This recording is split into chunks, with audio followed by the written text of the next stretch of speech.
Hello, my future assistant professors. This is Sonia. Welcome back to my channel NS English Academy. Guys, in today's video, I'm going to give you complete list British literature according to various ages we study in British literature, major novels that repeat frequently in your examination. Here I just give you name of the work, author name and the publication year. These three things will definitely help you to score high in your examination of upcoming UGC NET English, right? So let's start today's video without having much time. So guys, first I'm going to discuss early and new classical period that was during 1660 to 1798 in British literature, right? And here you will have to make in your mind these are works, those I listed here. Let's read one by one. Ornuku by Ephra Behn, published 1688. Love in Excess by Eliza Haywood, 1790 to 1720. Next we have Pamela, Samuel Richardson, 1740 publication.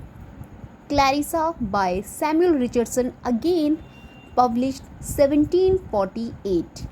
Joseph Andrews, Henry Fielding, right? 1742. Again Tom Jones by Henry Fielding, 1749. Amelia, Henry Fielding, 1751. So basically these three texts written by Henry Fielding most important and repeated many times in your examination. So please make a note of it, and I'm just telling you, secure that particular list in your notes and you will have to write by your hands. Okay, let's move on ahead. Restless by Samuel Johnson, published 1759. Evelina, Frances Burney, 1778. Cecilia by Frances Burney, again published 1782. The Mysterious of Udolpho by Anne Radcliffe, published 1794. The Monk by Matthew Lewes, 1796. Camellia by Frances Burney, again published 1796. So guys, ये तो आपकी list हो गई early to new classical period in British literature. These work you will have to make in your mind. Let's move on. Romantic period in British literature and the work you will have to make in your mind for your examination point of view. So first we have Frankenstein. Many time I say to you all, these all romantic period that was during 1798 to 1837, and the works I'm just going to give you are most important and repeated frequently in your examination. So please इन्हें आपको किसी भी कीमत पे at any of cost you will not avoid all of the works that I discussed in this video. Okay, so first we have Frankenstein, Mary Shelley, 1880 publication. Walpurga by Mary Shelley, 1826. Pride and Prejudice by Jane Austen, 1813. Sense and Sensibility, Jane Austen, 1811, right? Emma by Jane Austen, 1850. Persuasion by Jane Austen, 1817. Northanger Abbey, Jane Austen, published 1880, right? Nightmare Abbey by Thomas Love Peacock, published 1818, right? Let's move on ahead. Let's talk about the work written in Victorian period in British literature, basically Victorian period during 1837 to 1901. And we have most important works that repeat. Jane Eyre by Charlotte Bronte, published 1847. Shirley by Charlotte Bronte, 1849.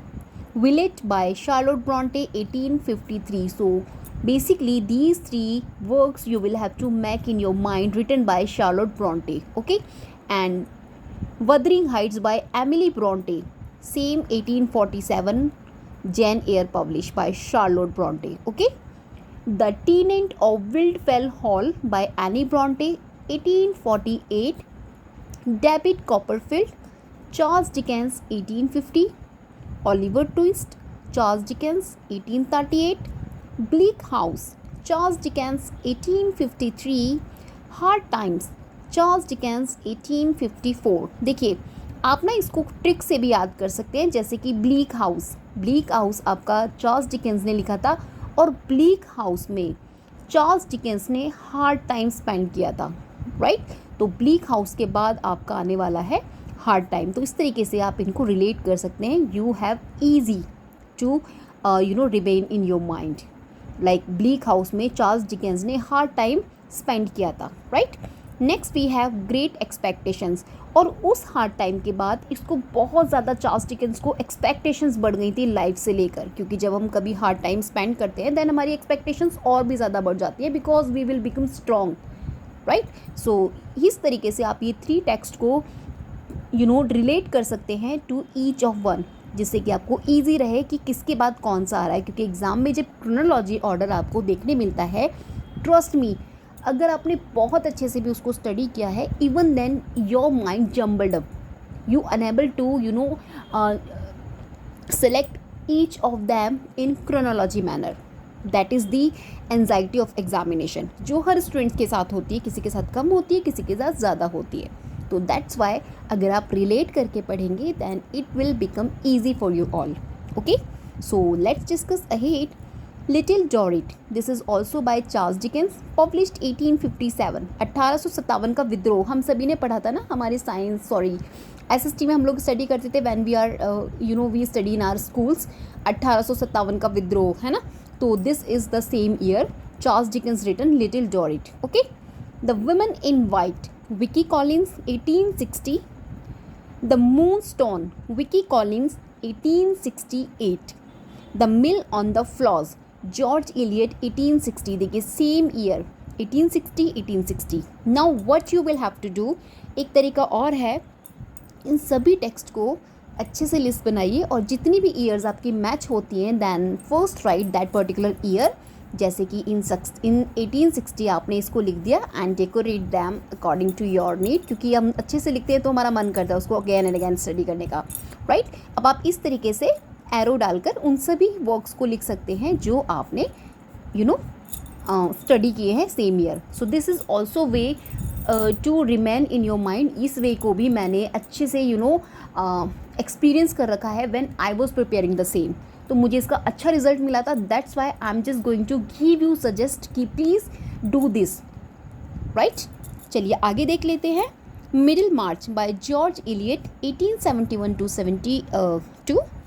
Daniel Deronda, George Eliot 1876। Vanity fair, W.M. Thackeray, right, 1848।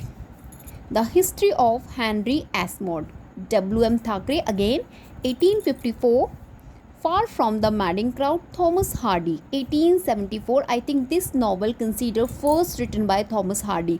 अब देखिए ये जो आपका Thomas Hardy का है, इसकी भी आपके पास एक अच्छी खासी ट्रिक हो सकती है, जैसे कि फार फ्रॉम द मैडिंग क्राउड, जहाँ पे क्राउड था मैं उससे बहुत दूर चला गया। बेसिकली क्या होता है, हम लोग अपना कभी भी when we are just doing some serious things we want to alone at that time, तो सेम यहाँ पे होता है। थॉमस हार्डी क्या करते हैं, फार चले जाते हैं फ्रॉम द मैडिंग क्राउड से। Then he came back the return of the native, उसके बाद पहले वो अकेले चले गए और उन्होंने अपना ये टेक्स्ट लिख दिया, उसके बाद वो अपने नेटिव वापस आ गए। एंड क्या हुआ उसके बाद, the mayor of Kaiser bridge, उसके बाद जब वो वापस आए अपने नेटिव और वो क्या बन गए, मेयर ऑफ कैजर ब्रिज बन गए, ठीक है। थॉमस हार्डी का ये 1886 में है। उसके बाद क्या हुआ, जब ये मेयर बन गए, इन्होंने अपने मेयर बनने के बाद एक स्टोरी देखी एक लड़की की जिसका नाम था टेस, राइट। उस टेस लड़की की इन्होंने एक ट्रेजेडी स्टोरी देखी जो इनकी कम्युनिटी ने सुनाई और ये उससे बहुत ज़्यादा टच्ड हुए, राइट। तो 1891 में आपका जब ये मेयर बन गए उसके बाद इन्होंने टेस नाम की एक ट्रेजेडी सुनी, राइट। और गाइज अगर आप टेस को अच्छे से समझना चाहते हैं, जो प्रेम ग्रंथ ऋषि कपूर की मूवी है बॉलीवुड, उसको देख लीजिएगा, उसमें माधुरी दीक्षित भी है। कंप्लीट स्टोरी आपकी सेम टेस की है। अगर आप उस मूवी को देख लेंगे दैन ट्रस्ट मी आपको कंप्लीट समरी इसकी अच्छे से अंडरस्टूड हो जाएगी जो टेस्ट में दी रखी है आपके थॉमस हार्डी ने, राइट।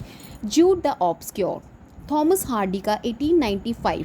दीज आर दी जो टेक्स्ट मैंने अभी आपको थॉमस हार्डी के बताए हैं, अगैन एंड अगैन रिपीट हो रहे हैं आपके एग्जामिनेशन में। अगर आपको ट्रस्ट ना हो तो ट्रस्ट मी गाइज, आप अपने PYQs चेक कीजिए, नॉट ओनली UGC नेट के, सेट एग्ज़ाम, असिस्टेंट प्रोफेसर का, टीजीटी, पीजीटी, इन सभी एग्ज़ाम्स को देखिए, क्योंकि एक गुड जो स्टूडेंट होता है they have strategy to follow all the competitive exam of same subject. जैसे कि आपके इंग्लिश लिटरेचर में जितने भी आपके कॉम्पिटिटिव एग्ज़ाम्स हो रहे हैं, अगर आप उन सभी एग्ज़ाम्स को फॉलो करते हैं, you easily understand the mind of your examiner, जो आपका एग्जामिनर है, क्योंकि वो जो क्वेश्चन पुट करते हैं वो अराउंड उसी के सर्कुलेट होते रहते हैं, जितने भी आपके टाइप्स ऑफ एग्ज़ाम्स होते हैं, कॉम्पिटिटिव एग्ज़ाम आपका मेन जो सब्जेक्ट होता है। तो दिस स्ट्रेटेजी डेफिनेटली वर्क अगर आप इस स्ट्रेटेजी के अकॉर्डिंग पढ़ते हैं। I understand you have no enough time कि आप उन सभी को अच्छे से सेग्रीगेट करें अकॉर्डिंग टू योर नीड। तो दैट्स वाई ये आपको जो वीडियोस मिलती हैं यूट्यूब पर, आपको कहीं ना कहीं ये हेल्प प्रोवाइड करती हैं। अब जैसे कि दीज आर दी वर्क्स, ये आपके कोई ऐसे वैसे वर्क्स नहीं है, they are selected from the various exams of UGC NET, like SET exams, assistant professor exams में जितने भी फ्रिक्वेंटली आपसे पूछे जाते हैं, उन्हीं की ये कंप्लीट लिस्ट है जो मैं आप लोगों के लिए प्रोवाइड कर रही हूँ। ट्रस्ट मी, अगर आप ये लिस्ट अपने पास सिक्योर करके रखते हैं and you revise them again and again, मेरा 1-2 दिन में मैं वीडियो अपलोड करूँगी where I suggest you how to remain sustain in your mind all the works. उसकी मैं आपको कुछ ट्रिक्स प्रोवाइड करूँगी, मे बी आपको हेल्प करे, क्योंकि मुझे अच्छे से हेल्प किया था। I suggest to you all. Okay, so चलिए आगे चलते हैं अभी। Jude the obscure, Thomas Hardy 1895, right. The picture of Dorian Gray, Oscar Wilde का 1890 वर्क, मोस्ट इंपॉर्टेंट वर्क है, इसका आपको समरी करके जाना है। इनफैक्ट आपको आइडिया पता होना चाहिए particular the picture of Dorian Gray का। Okay, new Grub street, George Gissing 1891, देखिए same year 1891 when the Tess published by Thomas Hardy. तो इस तरीके से आप इनको रिलेट कर सकते हैं, राइट। Doctor Jekyll and mister Hyde, R.L. Stevenson 1886, treasure island, R.L. Stevenson. इस पर्टिकुलर टाइटल को देखिएगा और एग्जाम में देखिएगा आपको कितनी बार ये रिपीट हुआ है, particular title Treasure Island by R.L. Stevenson 1883। Okay, चलिए अब हम लोग नेक्स्ट चलते हैं हमारी लिस्ट पर, वेयर आई लिस्ट है जहाँ पे आपकी modernist and inter war period, जो बेसिकली आपका 1901 टू 1945 है। बेसिकली 1945 से आपका पोस्ट मॉडर्न स्टार्ट हो जाता है। तो इस पर्टिकुलर पीरियड में आपको वो कौन सी नॉवेल्स और वर्क्स हैं that you will have to make in your mind for your examination. Okay, so first we have the Wings of the Dove which is written by Henry James, published 1902। The Ambassadors, Henry James, right, published 1903. Lord Jing, Joseph Conrad 1900। Chronology में, matchings में अक्सर इस title को put किया जाता है, frame किया जाता है by examiner. Okay, Heart of Darkness by Joseph Conrad 1899। The Secret Agent by Joseph Conrad again 1907।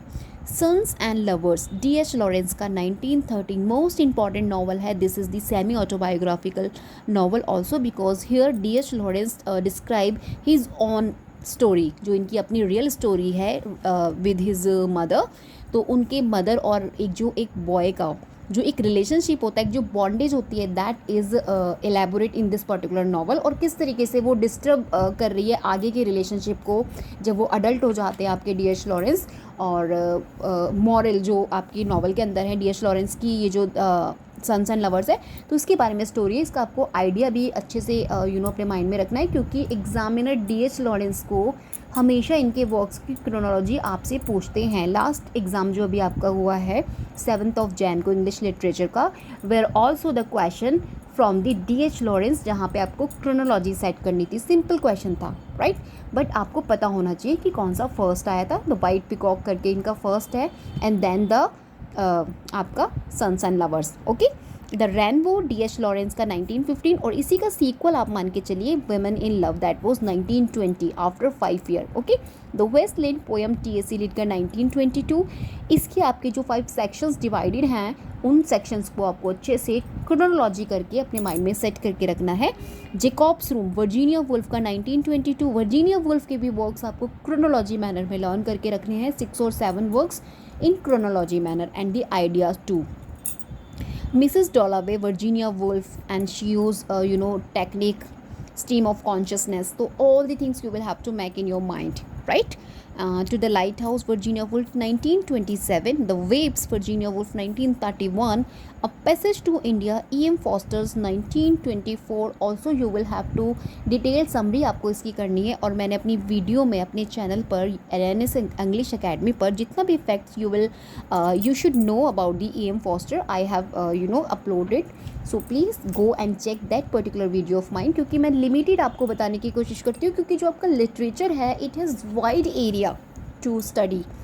एक वेजी मार्केट जो होती है ना, जहाँ पे आपको आलू, भिंडी, टमाटर, गोभी सब कुछ मिलेगा. तो नाउ टेल मी कि आपको कितनी वेजीज आप खा लेंगे. अगर आपको लिमिटेड मिलेगा और आपको इतना मिलेगा जो आपसे एग्ज़ाम में पूछा जाता है, अगैन एंड अगैन आपसे पूछा जाता है, अगर आप उसी को अगैन एंड अगैन रिवाइज करते हैं, ट्रस्ट मी, आपका एक बहुत अच्छे से आपको क्लैरिटी मिल जाती है अपने कॉन्सेप्ट को लेके, अपने ऑथर्स को लेके, और आप एग्ज़ाम में अच्छा परफॉर्मेंस देते हैं, राइट. तो उस पूरी मार्केट को छानने की ज़रूरत नहीं है. जितना भी सिलेक्टेड पीस ऑफ वर्क्स है you will have to make in your mind. Okay, चलिए आगे बढ़ते हैं. Harvard and E.M. फॉस्टर का 1910. A Room with a View, E.M. Foster का 1908. Okay. Next we have Ulysses by James Joyce. James Joyce also most important author we study in modern age. So you will have to selected work जितने भी हैं आपके James Joyce के, आपको अपने mind में रखना है. One of Ulysses, 1922. A Portrait of the Artist as a Young Man. This is also most important, written by James Joyce, 1916 publication. Brave New World, Aldous Huxley, 1932. And The Good Soldier, Ford Madox, Ford, right, 1915. When the Rainbow लिखा गया था, same year आपका, bye D.H. Lawrence. तो guys मैं तो इसी तरीके से रिलेट करती हूँ, और आप भी इस तरीके से कीजिए. I suggest you. चलिए अभी हम लोग चलते हैं post modern and contemporary British fiction, that was 1945 to present. Okay, let's move on. So first we have Lord of the Flies by William Golding, 1954. इसमें किड्स की स्टोरी है. इसमें किस तरीके से एक ग्रुप ऑफ किड्स है जो एक आइलैंड में फंस जाते हैं, और किस तरीके से वहाँ पे क्या क्या चीज़ें होती हैं. All the things you find in this particular work. The inheritors by William Golding. William Golding के भी वर्क्स आपको देख के जाने. 1955, after 1 year also, right. Waiting for the barbarians, J.M. Coetzee का है, 1980. The French lieutenant's women, John Fowles का, 1969. See this title also you find many of your exams. Okay, previous year के जितने भी आपके एग्जाम्स हैं उसमें आपको कई बार ये टाइटल देखने मिल जाएगा, the French lieutenant's women. Midnight children, NFT, Salman Rushdie का, 1981. इसका आपको आइडिया, इसमें कौन कौन सी चटनिफिकेशन एंड मैजिकल रियलिज्म, कितनी टेक्निक्स इसके अंदर से एसोसिएटेड है this particular work, you will have to make in your mind. The satanic verses, again Salman Rushdie, 1988. The remains of the day, Kazuo Ishiguro, 1989. And जिनको लिटरेचर प्राइज़ मिला Nobel prize मिला हुआ है लिटरेचर में, उन राइटर्स को भी आपको फोकस करना है. इनफैक्ट उनकी कंप्लीट लिस्ट आपको अपने पास सिक्योर करके रखनी है, और उनको अगैन एंड अगैन रिविज़न देना है, क्योंकि यहाँ से भी आपके क्वेश्चन बनते हैं कि who got the Nobel prize in literature and the year they win the Nobel prize. Okay, these things you will have to select in your notes. Never let me go, Kazuo Ishiguro को, 2005. Atonement, Ian McEwan ने लिखा है, 2001. Ian McEwan also most important author हैं exam point of view से. Saturday Ian McEwan का है, 2005 में. The child in time, again Ian McEwan का, 1987. White teeth, Zadie Smith, 2000. On beauty, Zadie Smith, 2005.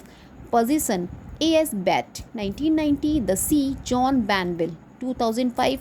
Nights at the Circus, Angela Carter, okay, 1984. And Wise Children, Angela Carter, 1991. So guys, here I discussed major works that you will have to make in your mind for your examination point of view. Guys, अगर आप मेरे channel पर नए हैं, please मेरे channel को subscribe कीजिएगा and watch complete videos that I upload on my channel, क्योंकि आपको बहुत हेल्प मिलने वाला है. जितना भी सिलेक्टेड एरिया है मैंने वही सब कवर किया हुआ है आपके एग्ज़ाम पॉइंट ऑफ व्यू से. एंड मेरी पोस्ट को भी जाके डेली आंसर कीजिएगा. मैं डेली पोस्ट करती हूँ important question to all of you. Please उसको आंसर कीजिएगा और लाइक ज़रूर कीजिएगा. Okay, let's move on. देखती हूँ मैं अभी आगे आपको क्या बता सकती हूँ, otherwise I end my video. Okay, So friends, here I want to give you the list because I have promised you in my previous video कि मैं आपको डायस्पोरिक राइटर्स जो हम इंडियन इंग्लिश लिटरेचर में स्टडी करते हैं, मैं आपको उनकी लिस्ट प्रोवाइड करूँगी। इससे मैंने क्वेश्चंस आपके साथ डिस्कस कर लिए थे जब मैं इंडियन इंग्लिश लिटरेचर के आपके साथ क्वेश्चन प्रैक्टिस कर रही थी, PYQs बेसिकली।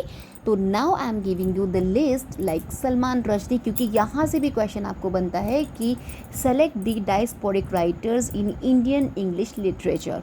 तो we have Salman Rushdie from UK and US, इनका USA residence, country of residence है। जुम्पा लहरी USA और इटली से एसोसिएशन है इनका। VS नैपोल ट्रिनिडेड और UK, क्योंकि यहाँ से आपके क्वेश्चन पता है कैसे बनते हैं, कॉन्सेप्चुअल बेस्ड। आपसे वो पर्टिकुलर राइटर का, ऑथर का मेंशन कर देंगे क्वेश्चन में, एंड दे आस्क्ड कि choose the right statements about that particular author. जैसे VS नायपॉल को पूछ लेंगे तो वो some lines right and some lines आपको रॉन्ग दे देंगे, then you will have to choose right one. तो आपको वो तभी पता चलेगा when you have complete information, not complete, I am just saying important information regarding writers. तो आपको डायस्पोरिक से भी मिलता है, that's why I have provide you this particular list. तो आपको इनको अच्छे से याद करके रखना है कि Salman Rushdie, Jhumpa Lahiri, VS Naipaul, Bharati Mukherjee from the USA, Agha Shahid Ali USA के, चित्रा बैनर्जी USA की, Amitabh Ghosh USA, Egypt, India, right. तो पार्शली बेसिकली डायस्पोरिक हैं। Kiran Desai, the daughter of Anita Desai, ये भी एक डायस्पोरिक राइटर है। मीना अलेक्जेंडर, रोहिंतम मिस्ट्री, अनीता राव बदामी, राइट, और सुजाता भट्ट, पद्मा विश्वनाथन और MG वसंत जी। तो ये सभी मैंने आपको डायस्पोरिक लिस्ट दे दी जो मैं आपको देना चाह रही थी। I just want to share with you all. तो इस लिस्ट को अपने पास सिक्योर करके रखिएगा, it will help you. So friends, now I end my video in the hope कि आप अच्छे से इस वीडियो को रिवाइज करेंगे, अपने नोट्स में इंक्लूड करेंगे। एंड नेक्स्ट मैं आप लोगों के लिए अगेन प्रैक्टिस वीडियो लेकर आऊँगी where I discuss again 100 PYQs from the this is the surprise. कहाँ से मैं आपसे पूछने वाली हूँ क्वेश्चन, कहाँ के क्वेश्चन हम लोग प्रैक्टिस करने वाले हैं।